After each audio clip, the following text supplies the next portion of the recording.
আজকে আমি শেয়ার করব একটা আলুর ভর্তা রেসিপি। এইটাকে আমরা অনেক রকমভাবেই খেতে পারি, যেরকম স্যান্ডউইচের পুর হিসাবে খেতে পারি, নরমালি আলুর চোখা বা আলুর ভর্তা হিসাবে তো খেতেই পারি।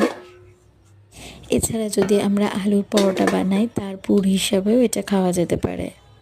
চলো তাহলে মাল্টিপারপাস রান্নাটা স্টার্ট করা যাক। আমরা ধনেপাতার মূল যেটা সেটা কিন্তু কেটে ফেলে দেব না, ধনেপাতা পুরোটাকেই ইউজ করব, কারণ ধনেপাতার গন্ধ কিন্তু ধনেপাতার মূলে।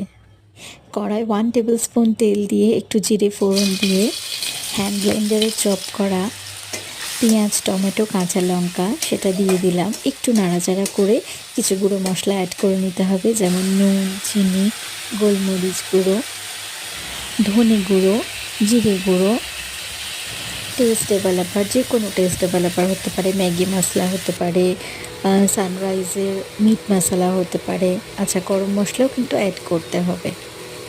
তারপরে বয়েল করা আলুগুলোকে হাত দিয়ে একটু স্ম্যাশ করে কড়াই দিয়ে নিতে হবে। আমি একটু ডিমের ঝুরি করে রেখেছিলাম, সেটা দেওয়া যেতে পারে, আবার নাও দেওয়া যেতে পারে।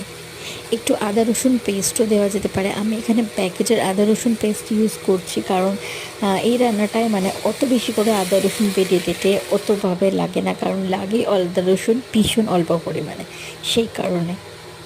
আর একটু কসুরি মেথিও ইউজ করলে ভালোই লাগে খেতে। ব্যাস, এই সমস্ত ইনগ্রিডিয়েন্টস একটু নাড়াচাড়া করলেই রেডি হয়ে যাবে আমাদের আলুর ভর্তা বা আলুর চোখা বা আলুর পরোটার পুর বা স্যান্ডউইচের পুর। তো চলো আজকের ভিডিওটা রাখলাম এই পর্যন্তই। দেখা হচ্ছে আবার অন্য কোনো শর্টসের মাধ্যমে। টাটা।